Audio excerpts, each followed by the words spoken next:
If you switch on MSNBC any given night, you're very likely to see as a guest on one of the primetime shows, one of the morning shows, or one of the afternoon gabfests, you're likely to see featured a neoconservative intellectual. These neoconservative intellectuals in the past would have been shunned by supposedly progressive media because they played such an integral role in fashioning a pseudo-intellectual justification for the Iraq War, and then offering apologia for the Iraq War once it began, as it was being waged, and after it concluded. So these people would have been seen as anathema by much of the progressive left only a couple years ago, and yet now they are increasingly being embraced and having their reputations rehabilitated by MSNBC and allied media organs. And perhaps the most egregious example of a person whose image is being rehabilitated is Max Boot. Now, Max Boot is a so-called intellectual. He's a writer, he's a commentator. He's seen and presented as some kind of authority on foreign policy issues, and he was a stalwart defender of George W. Bush in the Iraq War for many, many years, which made him reviled by the left in that era. But now, because Max Boot runs around denouncing Trump, you have progressive media bandying him around as the only reasonable conservative in the room. You have him being given prominent column spaces in the New York Times to criticize Trump, and he is very, very frequently on the top-rated MSNBC programs. So he's undergoing an image rehabilitation, and this began in earnest during the 2016 presidential campaign, when it became clear that Donald Trump would be the Republican nominee and not Marco Rubio, who Max Boot advised. And Max Boot advised Marco Rubio because Rubio was somebody who carried forth the neoconservative program that Boot and his compatriots had promulgated. But Trump to Boot was totally unacceptable for a variety of reasons. And because he's such a willing critic of Trump now, Boot constantly appears in progressive venues. So it's not as though criticizing Trump is the issue. Obviously, Trump deserves a ton of criticism from a variety of angles. What should be seen as troubling about this is that the critique of Trump that Boot voices is increasingly totally indistinguishable from the main critique of Trump that you hear from stalwart garden variety Democrats and liberal media figures.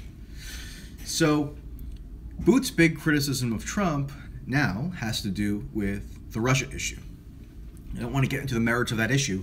I just want to highlight the standpoint from which Boot is criticizing Trump with regard to this issue. He says Trump is selling out America to Russian interests. He says that Trump is basically a willing pawn in Putin's sinister crusade to undermine liberal democracy worldwide. He says that the conclusions and assertions made by the so-called intelligence community ought to be taken at face value and ought to be uncritically accepted by anybody of good moral or intellectual standing. And those core tenets are essentially what you hear on a regular basis from Democrats and liberals.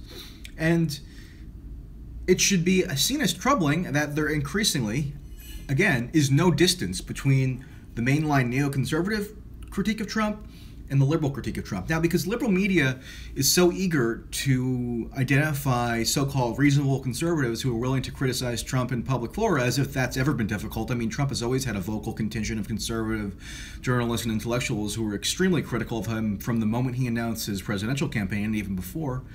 But now that Trump has been president for a number of months, these people have sort of carved out a niche for themselves where they're constantly invited in, respectable liberal venues.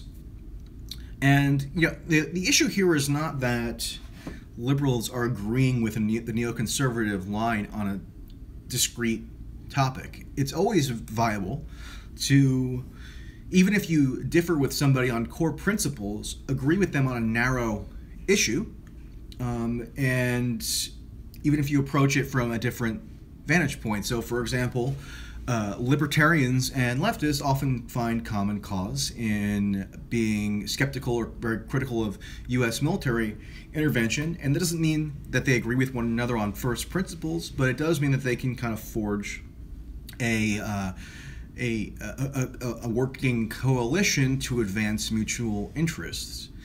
So that's not the issue here. The issue here is that liberals increasingly seem to be adopting the core tenets of the neoconservative critique of Trump. And because, and they do this almost like unconsciously, because they overwhelmingly prioritize mere opposition to Trump, no matter what angle that opposition comes from. So if you can say that Trump is selling out American democracy to Putin, and that there is treason afoot, and that he's undermining the liberal world order, and he's damaging American hegemonic interests, liberals will wholeheartedly adopt that viewpoint, even if it's essentially grounded in the long-standing neoconservative outlook.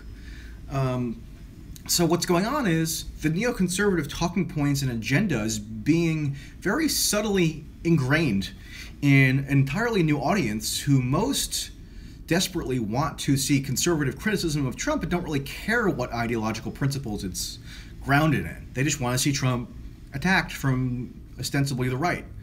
And liberals, because finding those conservative critics is good for business and good for short-term political purposes, they're very willing to elevate those neoconservative voices and present them as somehow virtuous compared to the vulgar and contemptuous Trump.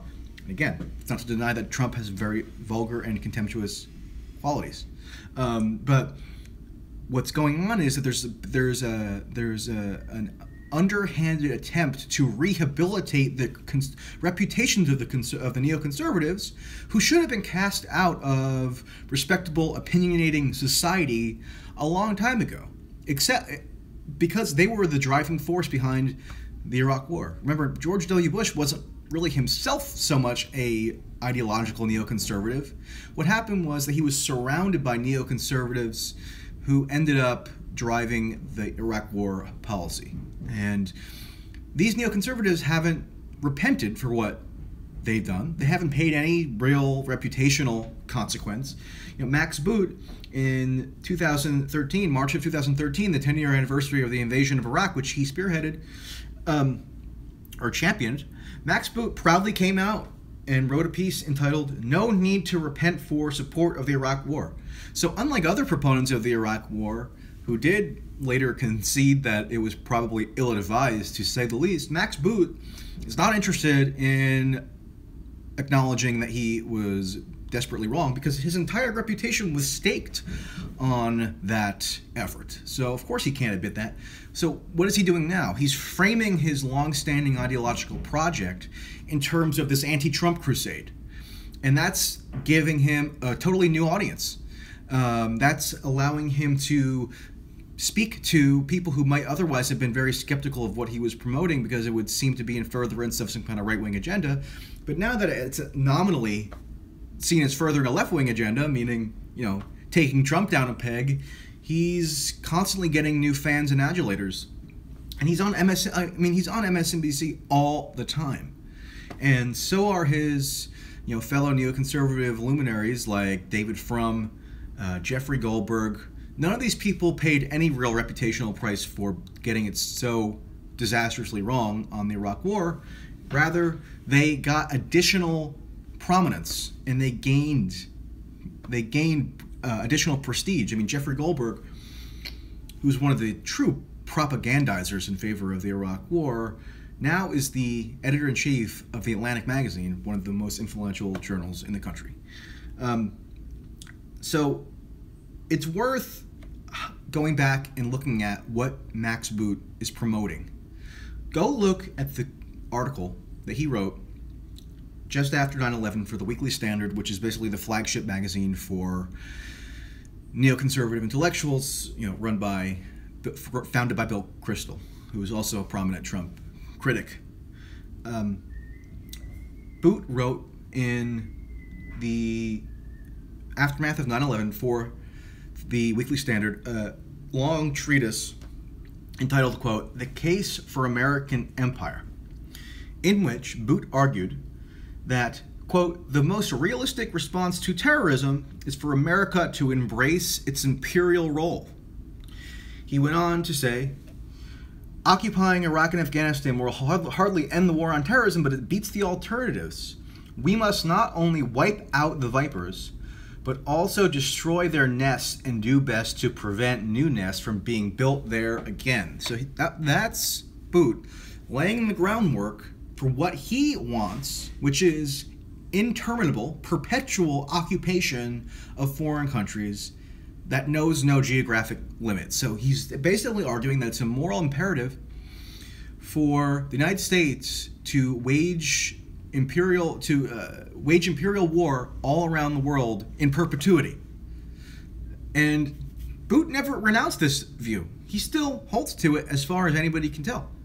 It's still what's animating him, even as he's now positioning himself as a Trump critic. So this, I think, should be seen as very worrying to people. The fact that these people are getting their images rehabilitated without much critical scrutiny is cause for a lot of pessimism about the state of contemporary liberal media. When I'm saying liberal media, I mean, MSNBC and publications and other organs that are associated with the MSNBC style of politics. And this all came to a head last week when Max Boot appeared on the Tucker Carlson program on Fox News. Now, whereas Max Boot had been on a whole variety of other talk programs on TV in the past and was just kind of given a platform to uncritically spout his platitudes, Tucker actually probed the premises that were underlying Boot's criticism of Trump, meaning it's based on this discredited notion of the need for American imperial hegemony that ought to have been dispelled by the just grotesque failures of the past 16 years. But Boot is very seldom confronted on his record. It was left to Tucker Carlson to confront him publicly on national TV, and he did that in a pretty jarring way. So what does it say about the current media landscape that in order to get a neoconservative luminary challenged and to have his ideas actually pushed back upon on national TV, you have to wait for Tucker Carlson to do it on Fox News in prime time in Bill O'Reilly's former time slot?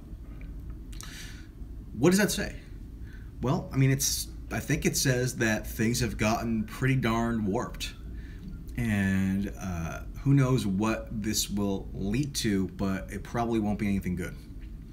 So I laid all this out in a Medium post that was published last night. And in that Medium post, which will be linked in the description box, you can find links to all the relevant materials that I cited. You can watch the Max Boot appearance on the Tucker Carlson show, and hopefully get a little more elucidation as to what I've been trying to articulate here. So that'll do it for now. Let me know if you have any questions, comments, concerns, trolling attempts, and so on. And have a great day.